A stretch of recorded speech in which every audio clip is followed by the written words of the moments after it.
Language of homeopathy, homeopathy in multi dimensional perspective, பன்முக பார்வையில் homeopathy, பாலிக்ரஸ் remedies பார்த்துட்டு இருக்கோம். இன்னைக்கு 16வது ரெமடி காலி பாஸ்போரிக்கம் பார்க்க போகிறோம். Otherwise it is called as kali phos. இதை ஒரு கம்ப்ளீட் பிக்சரை பார்ப்பதற்கு முயற்சி செய்வோம். தேங்க்யூ. காலி பாஸ்போரிக்கம் இது நம்மளுடைய டாக்டர் சுஸ்லர்ஸோடைய கிரேட் ரெமடி.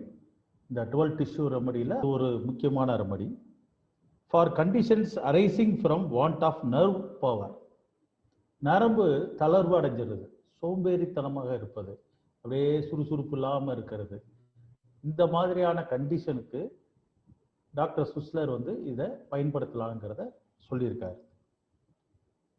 இவங்க குறிப்பாக நர்வஸ் பேஷண்ட், வெரி சென்சிட்டிவ், அதே போல் வீக்காக இருப்பாங்க, ஈஸிலி ஃபேட், அப்படியே சோர்வடைஞ்சிருவாங்க, ஓன் அவுட், இது எல்லாமே காணப்படும்.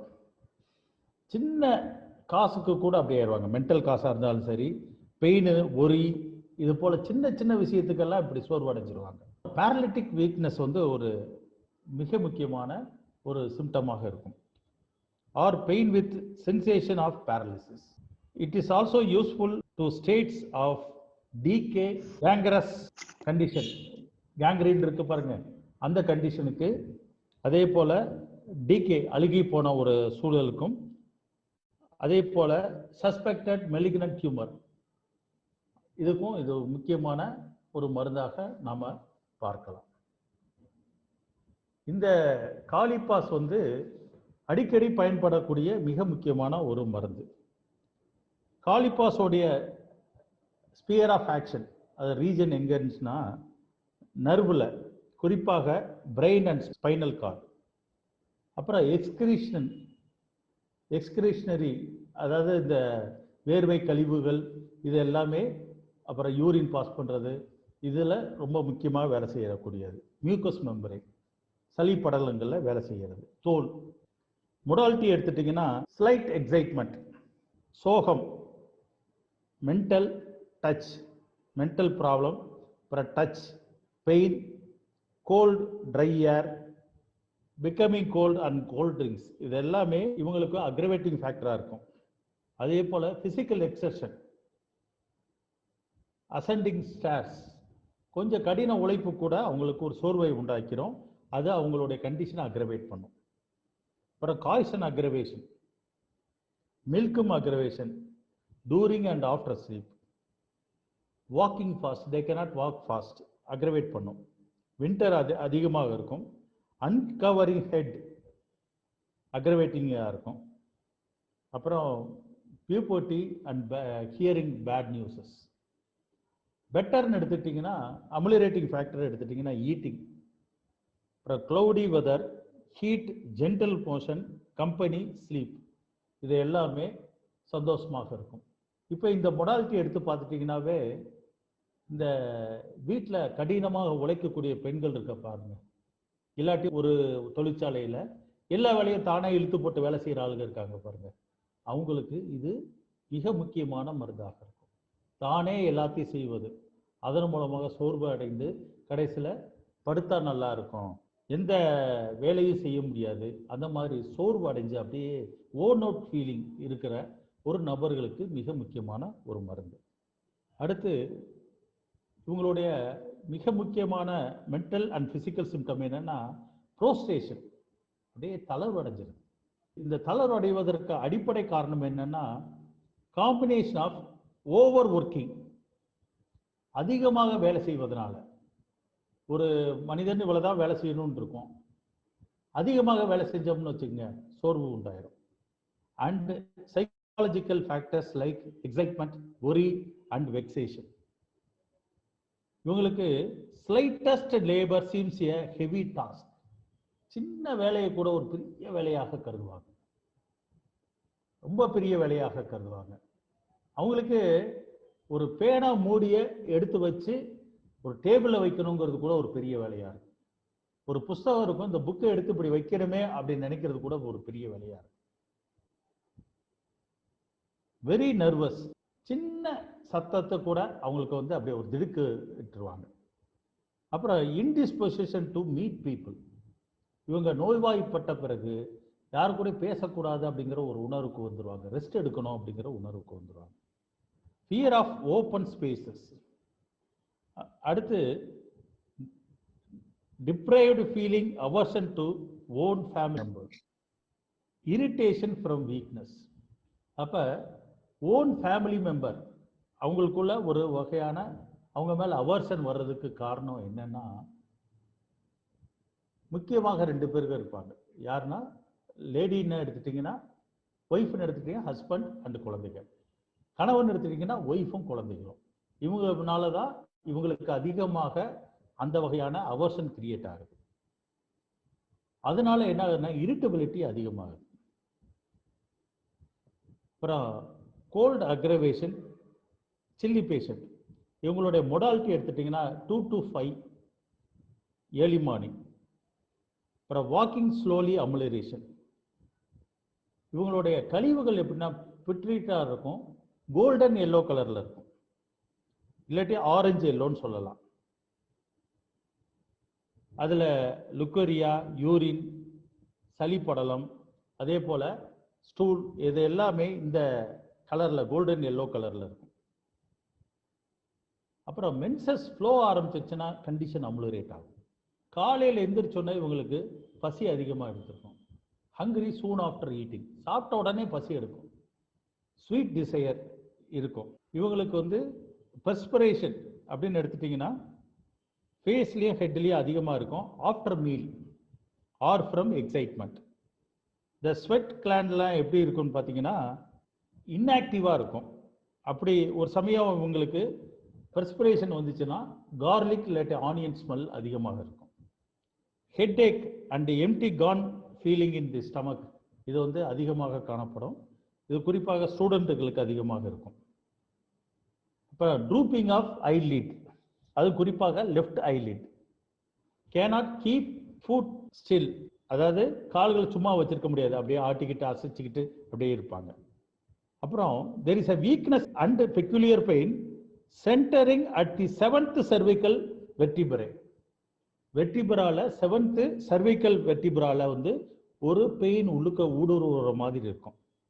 And involving the whole dorsal area of the spine, அந்த ஸ்பைன் சுற்றியும் அந்த வலி அதிகமாக காணப்படும். அதே போல சஸ்பெக்டட் மெலிக்னன்ட் ஃபீவருக்கும் இந்த மருந்தை நாம நினைவு கூறலாம். அதுவும் குறிப்பாக after removal of cancer, when in healing process skin is drawn tight over the wound.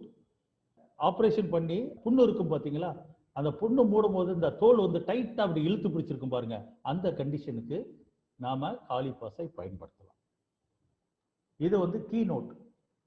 இதெல்லாம் தெரிஞ்சுக்க லீடிங் சிம்டம்ஸ், இதெல்லாம் தெரிஞ்சுக்கிட்டா நமக்கு ரொம்ப ஈஸியாக இருக்கும்.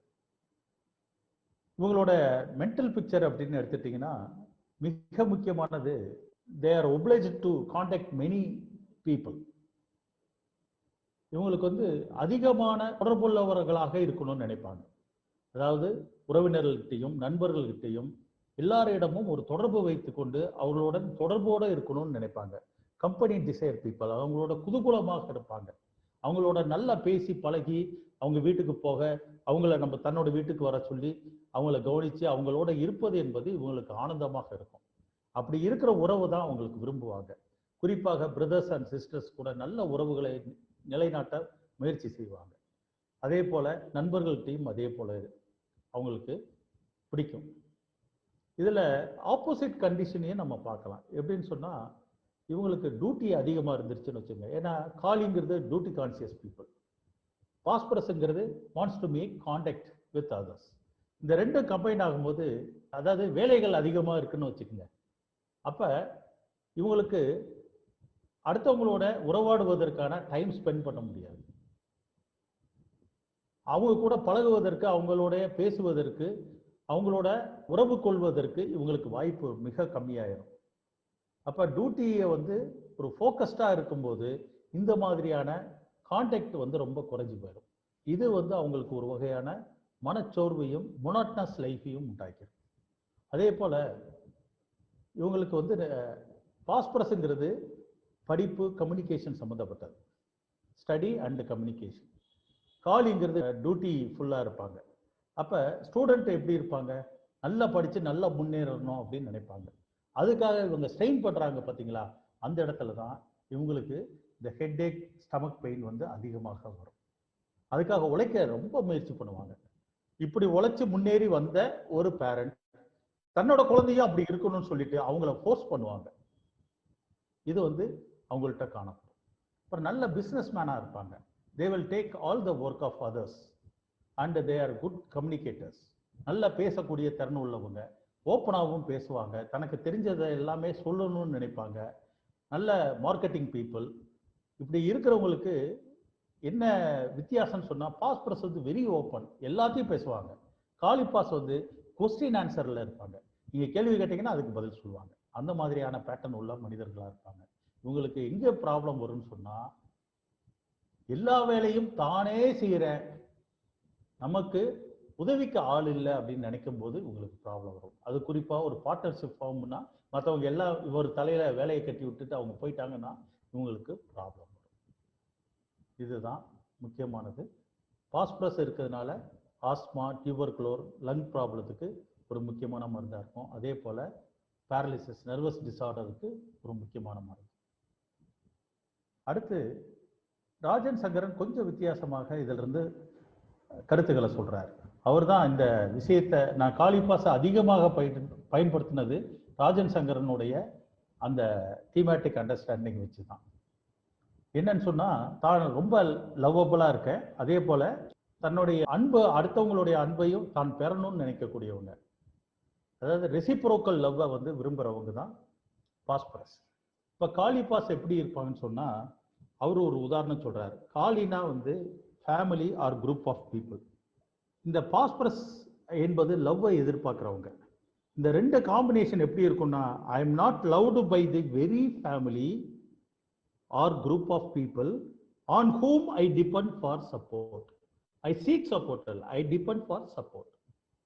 நம்ம யாரை சார்ந்து இருக்கிறோமோ, எந்த குரூப் ஆஃப் பீப்புளை, ஃபேமிலியை சார்ந்து இருக்கோமோ, அவங்களிடம் அன்பு கிடைக்கவில்லை என்று நினைக்கக்கூடிய ஒரு மனிதர்கள்.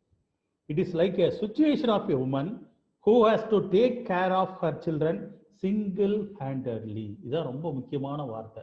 இந்த காலிபாஸனோட என்டையர் இதே வந்து இந்த நியூக்ளியஸ் சுற்றி தான் இருக்கு, single handedly. while her husband on whom she depends for support is always traveling. அவங்க வீட்டு தங்காம எப்போ பார்த்தாலும் வெளியே சுற்றிக்கிட்டு இருக்கிற ஒரு மனிதராக இருக்காருன்னு வச்சுக்கோங்க.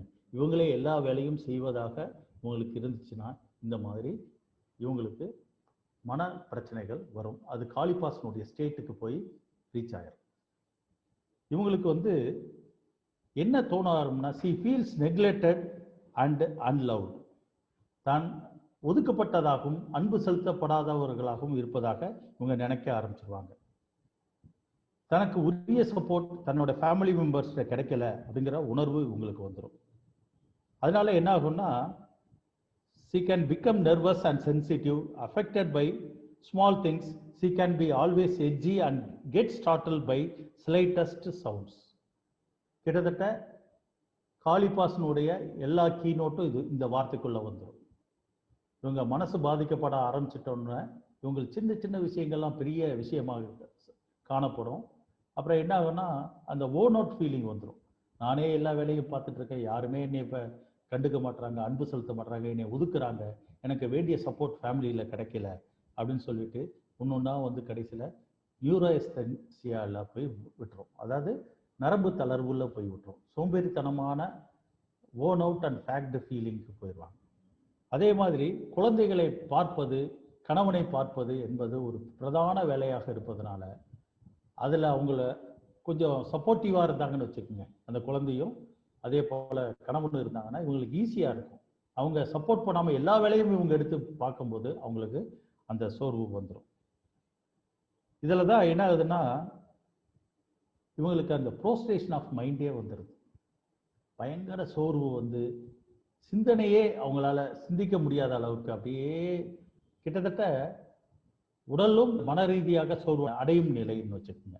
இது ரூபிரிக்கா வருது. எப்படி வருதுன்னா, work seems to drive her crazy owing to the importancy of his mind. அதாவது வேலை என்பது கிட்டத்தட்ட இவங்களை ஒரு பைத்தியக்காரத்தனமான ஒரு இடத்துக்கு போய் தள்ளி விட்டுரும். 3 பேர் 4 பேர் செய்ய வேண்டிய வேலையை ஒரே ஆள் செய்யும் போது என்ன ஆகும்?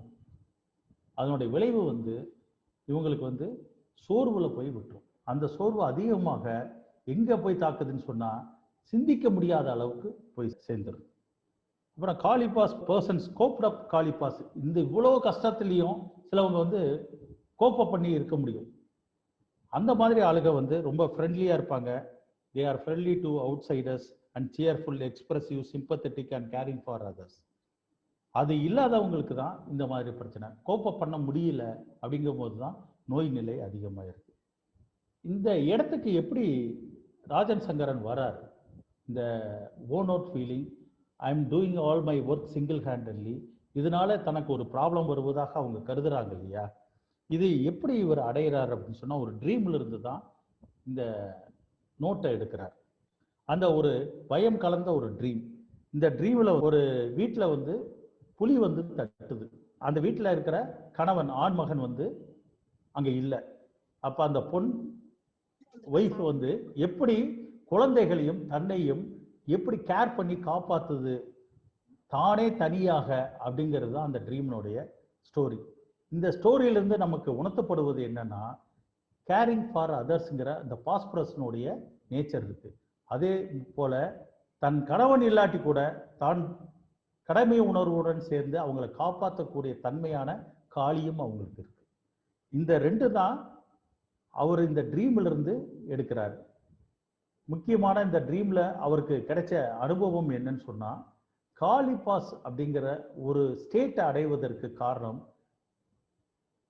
தானே எல்லா வேலைகளும் செய்து தனக்கு உதவியாக இருக்க வேண்டியவங்க உதவியாக இல்லாத போது அடுத்தவங்களுக்காக தான் செய்து செய்து செய்து கடைசியில் அவங்க மேல ஒரு வெறுப்பும் ஒரு எரிச்சலும் உண்டாக்கக்கூடிய ஒரு சூழல்ல இருப்பவங்க தான் காலிபாஸ்ங்கிற ஒரு முடிவுக்கு இந்த ட்ரீம் அவருக்கு ஒரு உந்துதலாக இருக்கு, இந்த தீமேட்டிக் அண்டர்ஸ்டாண்டிங் வருவதற்கு.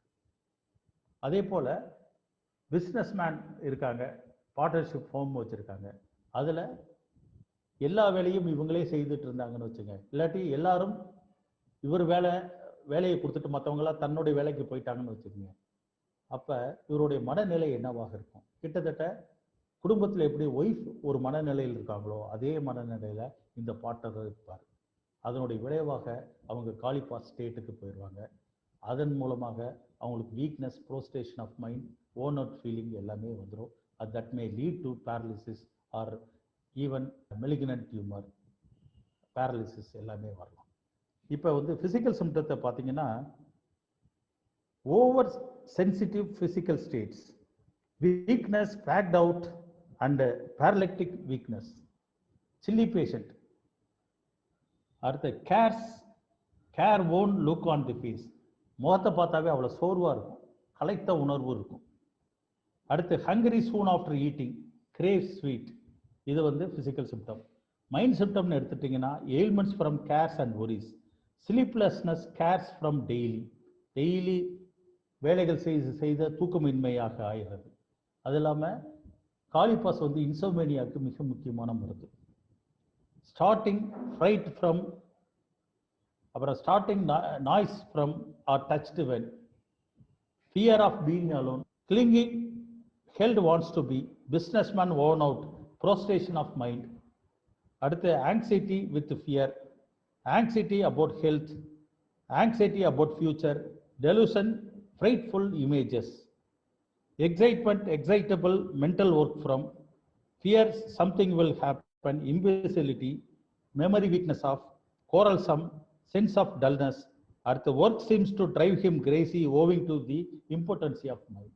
இது எல்லாமே ரூப்ரிக். இந்த ரூப்ரிக் வச்சு தான் ராஜன் சங்கரன் இந்த தீமேட்டிக் அண்டர்ஸ்டாண்டிங்க்கு வராரு. இதன் மூலமாக நம்ம காலிபாஸ்னுடைய ஒரு கம்ப்ளீட் மைண்ட் பிக்சரையும் அதே போல லீடிங் சிம்டத்தையும் மொடாலிட்டியும் ரீஜன் ஆஃப் ஒர்க், காலிபாஸ் எப்படி எந்த ரீஜனில் வேலை செய்யுங்கிறதையும் நம்ம தொடர்ந்து பார்த்துருக்கோம். அதே போல் மொடாலிட்டியை நம்ம பார்த்துருக்கோம். இதன் மூலமாக காலிபாஸ்னுடைய ஒரு வரைபடம் கிடைச்சிருக்கு. இந்த வரைபடத்தை எப்படி ப்ராக்டிக்கலாக நம்ம அப்ளை பண்ணுறது அப்படிங்கிறத கேசஸ் மூலமாக இப்போ பார்ப்போம். ஃபஸ்ட்டு கேஸ், என்னுடைய அத்தை தான், அப்பாவுடைய தங்கச்சி. அவங்க நல்ல வயதானவங்க. அவங்க திடீர்னு பார்த்தீங்கன்னா என்கிட்ட ஒரு மாதிரி இருக்கு அப்படின்னு சொன்னாங்க. என்ன பண்ணுது அப்படின்னு கேட்டேன். வந்து நேரில் வந்து பார்க்க முடியுமான்னு கேட்டாங்க. போய் பார்க்குறேன். பார்த்தீங்கன்னா அப்படியே சோர்வாக இருந்தாங்க. என்ன செய்யுது அப்படின்னா, கை காலெல்லாம் விளங்காத மாதிரி இருக்கு அப்படின்னாங்க. என்ன நினைக்கிறேன்னா, வாதம் வந்துரும்னு ஒரு பயம் இருக்கு அப்படின்னா. ஃபியர் ஆஃப் பேரலிசிஸ்ல காலிபாஸ் ஒரு முக்கியமான மருந்து. அதே போல உங்களுக்கு வேற என்ன ப்ராப்ளம் இருக்குன்னா, வேற எந்த ப்ராப்ளமும் இல்லை, என்ன மனக்கவலை இருக்கு அப்படின்னு கேட்டேன்னா, என்னுடைய பையன், அது சின்ன பையன், வீட்டில் இருக்க எல்லா வேலையும் அவனே பார்க்குறான். நல்லா பாருங்க, எல்லா வேலையும் அவனே பார்க்குறான், நான் பார்க்கல. ஒத்த ஆளா இருந்து பார்க்குறான். அந்த கிராமத்து மொழி வருது, ஒத்த ஆளா இருந்து பார்க்குறான் அப்படின்னு சொல்றாங்க. சொல்லிட்டு சரி நான் மருந்து கொடுக்கலான்னு பார்க்கும்போது ஈவினிங் வந்து ஒரு 8 மணிக்கு மருந்து எடுத்துட்டு போறேன். அவன் ஹாஸ்பிட்டல் அட்மிட், பேரலிசிஸ் வந்துருச்சு. அங்கே ஹாஸ்பிட்டலில் வச்சுருக்காங்க. நான் நேராக எடுத்துகிட்டு போய் காலிபாஸ் எடுத்து அவங்க வாயில் போட்டாச்சு. அங்கே பார்த்தீங்கன்னா ஒரு பிரெயினில் ஒரு சின்ன இடம் வந்து இன்ஃப்ராக்ட் ஆயிருக்கு.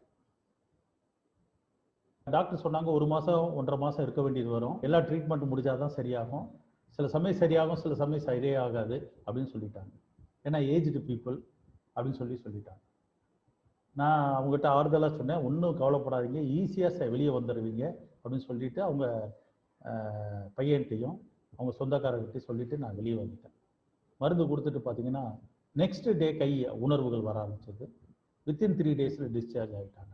இன்னைக்கு வரைக்கும் அவங்க உயிரோடு இருக்காங்க. நான் போகும்போதெல்லாம் சொல்லுவாங்க, எனக்கு வாதத்திலிருந்து காப்பாற்றினவன் சரவணகுமார் அப்படின்னு சொல்லுவாங்க. இதுக்கு நான் எடுத்தது எப்படின்னா,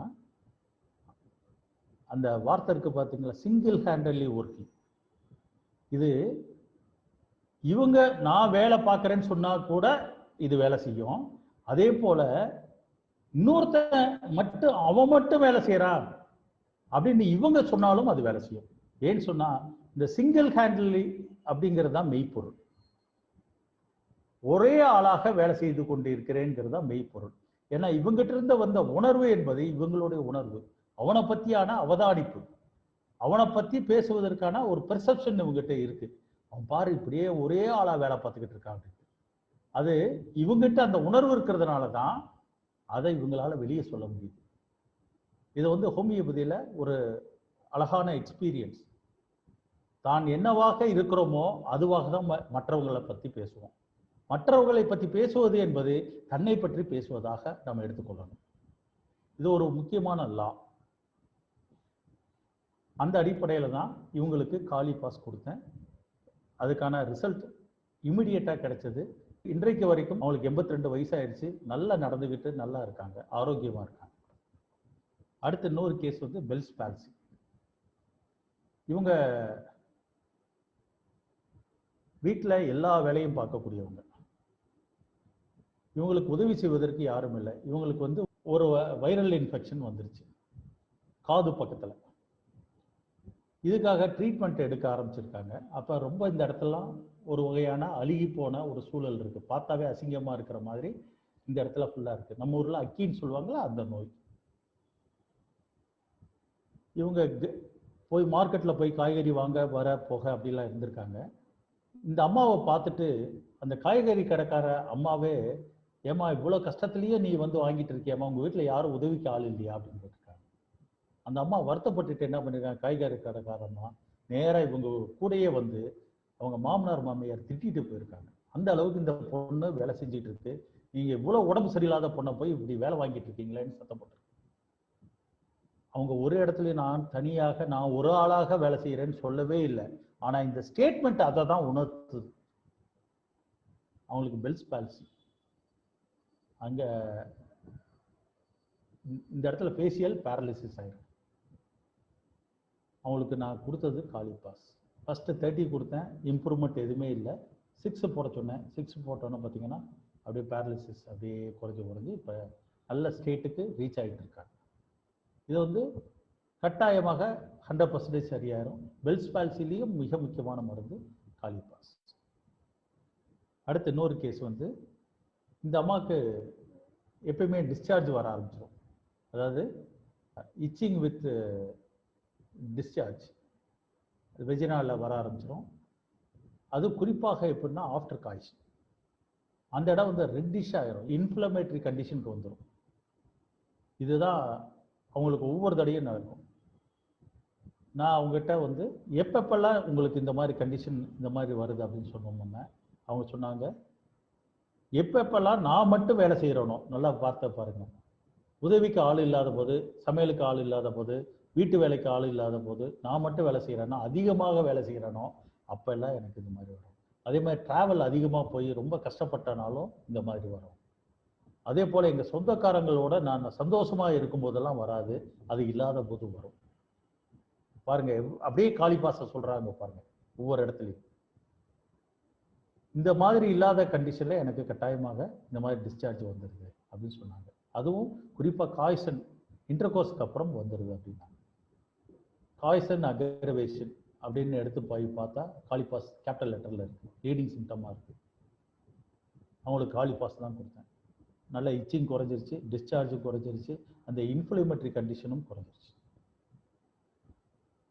அதனால காளிபாஸை நம்ம எப்படி பயன்படுத்தணும்னு பார்த்துக்குங்க. அவங்களுக்கு கொடுத்தது காளிபாஸ் 6 தான். 100 கேஸ் வந்து இவங்களுக்கு ஜாண்டிஸ் கிட்டத்தட்ட 15க்கு மேலே போயிடுச்சு பிலிருபின். இவங்களுக்கு 2 குழந்தை, அதில் ஒரு குழந்தை உடம்பு சரியில்லாமல் இருக்குது, இன்னொரு குழந்தை பார்த்தீங்கன்னா செரிபல் பால்சி. அவங்களுக்கு வந்து நான் வீட்டுக்கு போய் பார்க்குறேன், அலங்காநல்லூரில் போய் அவங்க வீட்டில் போய் பார்க்குறேன். அந்த அம்மா வந்து ட்ரீட்மெண்ட்டுக்கே வர மாட்டேன்னு சொல்லிட்டாங்க. அவங்க ஹஸ்பண்ட் என்கிட்ட சொல்லி நான் அதை போய் நேரில் போய் பார்க்குறேன். 1 மாசமா மருந்து எதுவுமே எடுக்கலை, அதனால பிலிருபின் 15க்கு மேலே போயிடுச்சு. ஏமா மருந்து எடுக்க மாட்டீங்க அப்படின்னு கேட்டோன்னா, எங்கள் முன்னாடியே நானும் என்னோட நண்பர், அதுக்கடுத்து பார்த்தீங்கன்னா அவன் ஹஸ்பண்ட் இருக்காங்க, அவன் ஒய்ஃப் இருக்காங்க. ஹஸ்பண்டை பார்த்து சொல்கிறாங்க, நான் இவ்வளோ உடம்பு சரியில்லாமல் இந்த ஆள் வீட்டுக்கே வர மாட்டேங்கிறான், சுற்றிக்கிட்டே இருக்கான், வரவே மாட்டான். இந்த 2 குழந்தைய நான் தான், உடம்பு சரியில்லாத 2 குழந்தைய நான் தான் பார்த்துக்கிட்டு இருக்கேன். பாருங்க அந்த பொண்ணை பாருங்க, பிசியோதெரப்பி செஞ்சுக்கிட்டு இருக்கிற அந்த பொண்ணை வந்து கட்டி போட்டிருக்காங்க ஒரு சேர்ல. இந்த பிசியோதெரப்பிக்கான ஒரு இன்ஸ்ட்ருமெண்ட்ல வச்சு வேறு வீட்டிலேயே செஞ்சுக்கிட்டு இருக்காங்க அந்த அம்மா. இந்த இதையும் பார்க்கணும், நான் வீட்டு சமையல் வேலையும் பார்க்கணும், வீடெல்லாம் சுத்தப்படுத்தணும், எல்லா வேலையும் பார்க்கணும், இவங்க வீட்டுக்கே வர மாட்டேங்கிறான் அப்படின்னு சொல்லி அவன் இவன் சொல்லிட்டு ஒரு மாதிரியான பேச்சுகள், அநாகரிகமான பேச்சுகளை பேசுறாங்க. நான் எதுவுமே யோசிக்கலை, நானே எல்லா வேலையும் பார்க்குறேங்கிற இந்த ஒரு வரியை எடுத்துக்கொண்டு காளிபாஸ் கொடுத்தேன். கொடுத்து பார்த்தீங்கன்னா 1 வீக்கில் பார்த்தீங்கன்னா நார்மல் ஆகிடுச்சு, பிலிருபின் நார்மலுக்கு வந்துடுச்சு. இப்போ ஜாண்டிஸ் வந்து 15 பிலிருபின் இருந்தது, அப்படியே குறைஞ்சு நார்மலுக்கு வந்துருக்கு. நான் எதிர்பார்க்கவே இல்லை, ஜாண்டிஸ் வந்து காளிபாஸ் வந்து ஜாண்டிஸ்க்கு முக்கியமான மருந்துன்னு நான் எதிர்பார்க்கவே இல்லை. ஆனால் அந்த தீம் கரெக்டாக அமைஞ்சதுனால நான் காளிபாஸ் கொடுத்தேன். அது சக்ஸஸ்ஃபுல்லாக அவங்களுடைய பிலிருபின் குறைச்சி ஜாண்டிஸ்ல இருந்து அவங்களுக்கு விடுதலை கொடுத்துருக்கு. அடுத்த 100 கேஸ் வந்து ஹெட்ஏக் அண்ட் ஸ்டமக் பெயின். ஒரு ஸ்டூடெண்ட்டுக்கு அடிக்கடி ஹெட்ஏக்கும் ஸ்டமக் பெயின் வந்துடும். இந்த ஸ்டூடெண்ட் வந்து கடுமையாக உழைக்கக்கூடியவங்க, மார்க் எடுத்துடணும்னு நினைப்பாங்க. இது அவங்க +2 படிச்சுட்டு இருக்காங்க. அவங்க அம்மாவும் அதே போல இவங்களை எப்படியாவது மார்க் வாங்கி வச்சு டாக்டருக்கு அனுப்பிச்சிடணும், அதுக்காக இவங்களை வந்து படிப்பு தவிர வேற எதையும் சிந்திக்க விடுறது இல்லை. இந்த மாதிரி கண்டிஷன்ல தான் அந்த பையனுக்கு வந்து மன உளைச்சல் ஆரம்பிச்சிருச்சு. அவன் என்ன சொல்றான்னா, சார் மற்றவங்களுக்காவது எல்லா ஹெல்ப்பும் இருக்கு, அதாவது அவங்க டியூஷனுக்கு விடுறதுக்கு ஆள் இருக்கு, டியூஷனுக்கு ஏற்பாடு பண்ணிடுவாங்க, இல்லாட்டி ஸ்கூல்ல நல்லா சொல்லி தருவாங்க, ப்ரிப்பேர் பண்றதுக்கு கோச்சிங் சென்டருக்கு போவாங்க, இந்த மாதிரிலாம் இருக்கு, எனக்கு எந்த வாய்ப்பும் இல்லை, நானே எல்லா வேலையும் பார்க்கணும், இதுல என்னன்னா எங்க அம்மாவுக்கு உதவி வேற நான் செய்யணும், இந்த படிப்புல எனக்கு உதவிக்குன்னு யாருமே இல்லை, நானே தான் எல்லாம் படைக்கணும். இந்த வார்த்தை பார்த்தீங்களா, நானே தான் எல்லாமே செய்யணும் அப்படின்னு சொன்னோன்னே நான் ஒண்ணுமே யோசிக்கல, காளிபாஸ் தான் கொடுத்தேன். காளிபாஸ் 6 கொடுத்தேன். அந்த பையனோட ஹெட்ஏக்கும் அந்த ஸ்டமக் பெயினும் போயிடுச்சு. ஏற்கனவே ஸ்கூல் கோயிங் ஸ்டூடெண்ட்டுக்கான ஒரு மருந்தாக காளிபாஸ் இருக்கு. அதுலேயுமே இந்த ஓன் அவுட் ஃபீலிங், படிச்சு படிச்சு களைச்சு போயிடுறாங்க பாருங்க, அவங்களுக்கு காளிபாஸ் கொடுக்கலாம். அடுத்து 100 கேஸ் சொரியாசிஸ். இவங்களுக்கு அதிகமாக இந்த கிராயின் ஏரியால அவங்களுக்கு சொரியாசிஸ் இருக்கும். இவங்க வந்து நல்லா வசதியாக இருந்திருக்காங்க. ஹஸ்பண்டோடைய பிஸ்னஸ் வந்து ரொம்ப டல்லான ஒன்று. இவங்க வீட்டு முன்னாடியே சொந்த வீடு இருக்குது, அந்த வீட்டுக்கு முன்னாடியே ஒரு டீ கடை வச்சு அவங்களோட ஜீவிதத்தை தொடங்கியிருக்காங்க. அதில் வந்து இவங்க எல்லா டீ கடையினுடைய எல்லா வேலையும் பார்க்க வேண்டியது இருக்கும். வீட்லேயும் சமைக்கணும், குழந்தைகளையும் பராமரிக்கணும். ஹஸ்பண்ட் வந்து அவர் ஏற்கனவே பார்த்துருந்த பிஸ்னஸில் ரொம்ப டல்லானதுனால அதை உடனே விடவும் முடியல. ரொம்ப ரூபா பாக்கி இருக்கிறதுனால அது கலெக்ஷனுக்கு அடிக்கடி வெளியே போயிடுவார். இந்த அம்மாவுடைய மனநிலை என்னன்னா, நானே எல்லாமே பார்க்குறேன், நானே எல்லாமே பார்க்குறேன், நானே எல்லாமே பார்க்குறேங்கிற வார்த்தை தான் ரொம்ப முக்கியமானது. I am doing all my work single handedly அப்படின்னு யார் சொன்னாலும் காலிபாஸ் கொடுத்து பாருங்க, அற்புதமான ரிசல்ட் கிடைக்கும். அப்படிதான் இவங்களுக்கு கொடுத்தேன். சோரியாசிஸ் அற்புதமாக குணமாயிடுச்சு. எதிர்பாராம ஒரு டோஸ் தான் கொடுத்தேன். அவங்க சேலத்திலிருந்து இங்கே மதுரைக்கு வந்து ட்ரீட்மெண்ட் பார்த்துருக்காங்க. அவங்களுக்கு அந்த கிராயினில் இருக்கிற அந்த சொரியாசிஸ், மற்ற பாடியில் அங்கங்கே இந்த எல்போ நீலாம் இருந்துச்சு, அது எல்லாமே போயிடுச்சு. ஒரே டோஸ் தான். அதுக்கப்புறம் நான் கொடுக்கவே இல்லை. 8 மாதம் ஆயிடுச்சு. ஆனால் கம்ப்ளீட்டாக சரியாயிடுச்சு. இன்னைக்கு வரைக்கும் அவங்க நல்லா இருக்காங்க. அடுத்து இன்னொரு பேஷண்ட், இது ஒரு ஸ்கால்டன் அடிப்படையில் நான் கொடுத்த மருந்து. இவங்களுக்கு வந்து எப்படின்னா பேக் பெயின் இருக்குது, கால்லையும் வலி இருக்குது.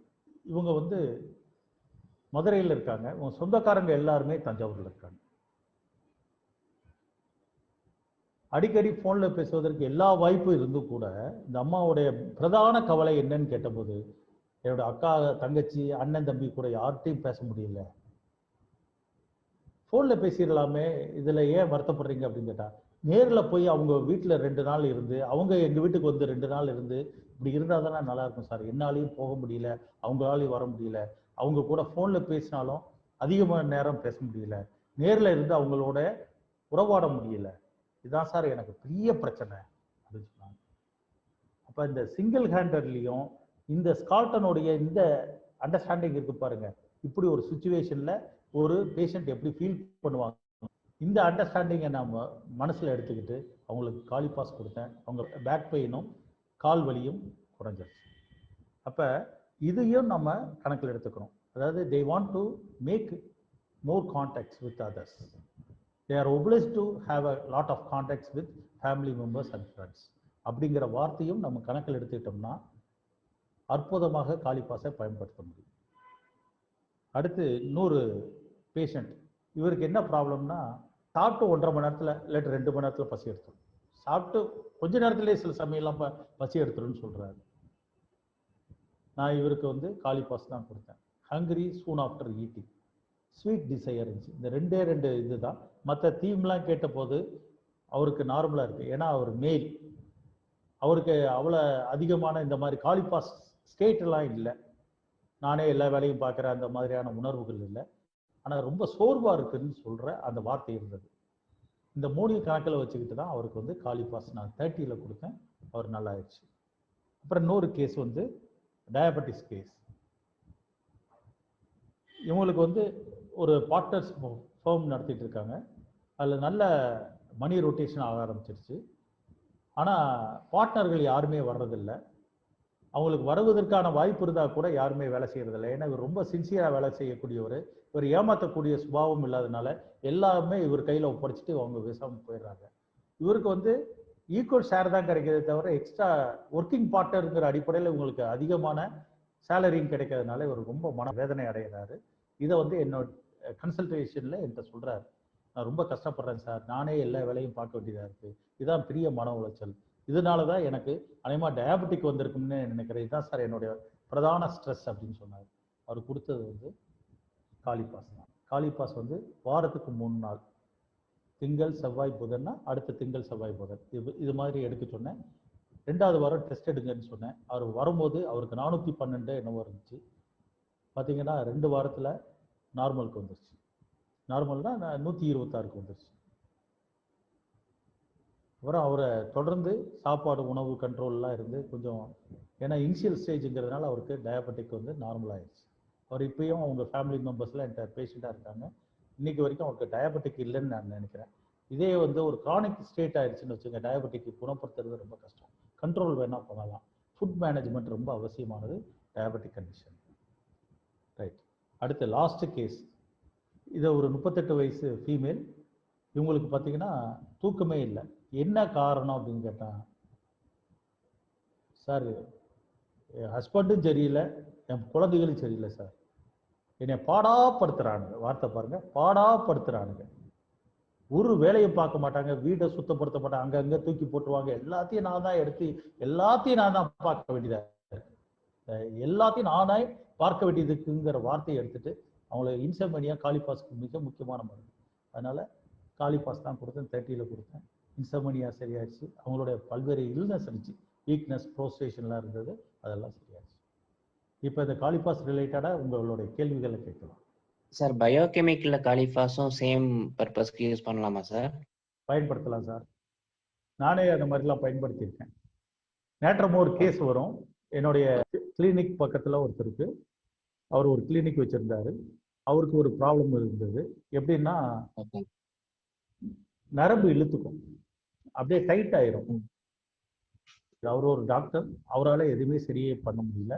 வர்மாவுக்கு போறாரு, அவங்க ஏதாவது சரி செஞ்சா ஒரு வாரத்துக்கு நல்லா இருக்கும், அப்புறம் திருப்பி வந்து. அந்த டாக்டரோட ஃபாதரும் அவரும் ஒரு எம்பிபிஎஸ் டாக்டர், ஹோமியோபதி ப்ராக்டிஸ் பண்ணுவார். அவரும் மருந்து கொடுத்து பார்த்தாரு, சரியாகலை. நான் சில பேசிஸ்ல லைஃப் எடுத்துட்டு நேட்ரமோர் கொடுத்தேன். நேட்ரமோர் 6 கொடுத்தேன்னா அதிகமாகிடுச்சு. உடனே இமிடியேட்டா குறைக்கணுங்கிறதுக்காக நேட்ரமோர் 3x தேடி பார்த்தேன், கிடைக்கல. பயோகெமிக் தான் கொடுக்க சொன்னேன். ஏன்னா அவங்க ஃபாதர் வந்து பயோகெமிக் பயன்படுத்துவார். அவரு கிளினிக்ல 3x வச்சிருந்தாரு, அதை போட்டோன்னா டக்குன்னு குறைஞ்சிச்சு. அப்ப ஹோமியோபதி அண்டர்ஸ்டாண்டிங்ல நீங்க புரிஞ்சுட்டு பயோகெமிக் ரெமடியும் நீங்க கொடுக்கலாம். Okay, thank you sir. அது என்ன கான்செப்ட் சார்? அப்படி ஹை பொட்டன்சி அக்ரிவேட் பண்ணுது, லோ பொட்டன்சி அதை வந்து குறையுதுங்கிறது? எனக்கு ஒரு கிட்டத்தட்ட 3 வருஷமாச்சு இதை கண்டுபிடிக்கிறது. ஏன்னா இந்த ஹோமியோபதி படித்தவங்க இருக்காங்க இல்லையா, ஆர்கனான் படித்தவங்க இந்த 26வது அஃபரிசத்தில் கொஞ்சம் ஹையர் எனர்ஜி லெவல் தான் இந்த லோயர் எனர்ஜி லெவலை சரி பண்ணோம் அப்படின்னு ஒரு வார்த்தை இருக்கு.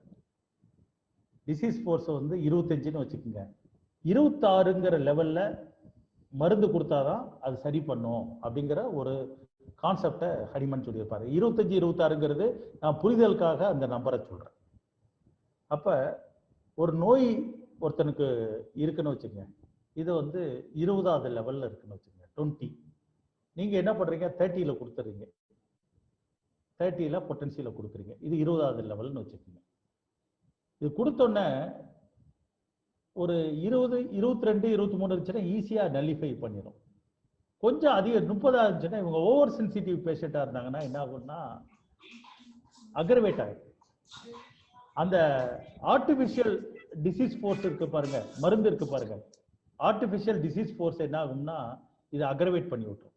அக்ரவேட் பண்ணோன்னே இது என்ன ஆகும்னா 20 இருந்த லெவல் 30க்கு போயிடும். கொஞ்சம் அதிகமாயிரும், டிசீஸ் ஃபோர்ஸ் வந்து அதிகமாயிரும் அப்படின்னு நம்ம நினைச்சுக்கிட்டு இருப்போம். ஆனால் அப்படி ஆகாது. என்ன ஆகும்னா அப்படியே வந்து ரொம்ப மோசமான லெவலுக்கு வந்துடும். கிட்டத்தட்ட அக்ரவேட் ஆயிடுச்சுன்னா, ஒரு வலி இருக்கு, அந்த வலியை வந்து நீங்க ஒரு மருந்து கொடுக்குறீங்க ஹையர் பொட்டன்சியில், அதிகமாயிருச்சுன்னா என்ன ஆகும், அவங்க அப்படியே உடல் தளர்ந்து அப்படியே சோர்வு அடைச்சிருவாங்க.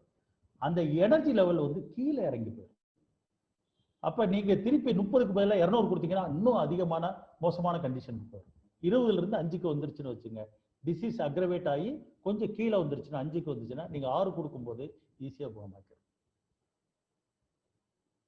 நீங்க 20ல இருக்கும்போது 30 கொடுத்தீங்கன்னா அவங்க தாங்கக்கூடிய அளவுல இருந்தா ஒன்றும் அக்ரவேட் ஆகாது. தாங்க முடியாத அளவுக்கு இருக்கும்போது இந்த எனர்ஜி கீழே வந்துடும். ஏன்னா இந்த டிசீஸ் ஃபோர்ஸ் வந்து கீழே வந்துடும். 5க்கு வந்து நின்றுட்டா கஷ்டப்பட்டுக்கிட்டு இருக்கோம். இந்த நேரத்தில் நீங்க 6ல கொடுத்தீங்கன்னா சரியாது. இப்போ 6வது பொட்டன்சியில் கொடுக்குறீங்கன்னு வச்சுங்க, அக்ரவேட் ஆயிடுச்சுன்னா டிசீஸ் ஃபோர்ஸ் வந்து 2க்கு வந்துடும். அந்த நேரத்தில் நீங்க 3 கொடுத்தீங்கன்னா சரியாது. இதுதான் கான்செப்ட். இது திருப்பி கணக்கு தான். இதை வந்து இந்த லாஜிக்கை கொஞ்சம் நீங்க அசை போடுங்க, அடுத்த கிளாஸ்ல டிபேட் பண்ணிக்கலாம். அந்த மாதிரி சமயத்துல நம்மளுக்கு என்ன ஒரு டவுட் வருதுன்னா சார், நம்ம கொடுத்த மருந்து சரிதானா அப்படிங்கிற டவுட் தான் முதல்ல வருது சார். எந்த டவுட்டும் படாதீங்க. எந்த கேஸ் நீங்க தப்பான மருந்து கூட கொடுங்க, அக்ரவேஷன் ஆச்சுன்னா அதில் லோயர் பொட்டன்சி கொடுத்தீங்கன்னா உடனே குறைஞ்சிடும். இந்த ஆன்டிடோட்லாம் கொடுக்காதீங்க, லோயர் பொட்டன்சி கொடுங்க, சரியா. Okay sir. Right sir.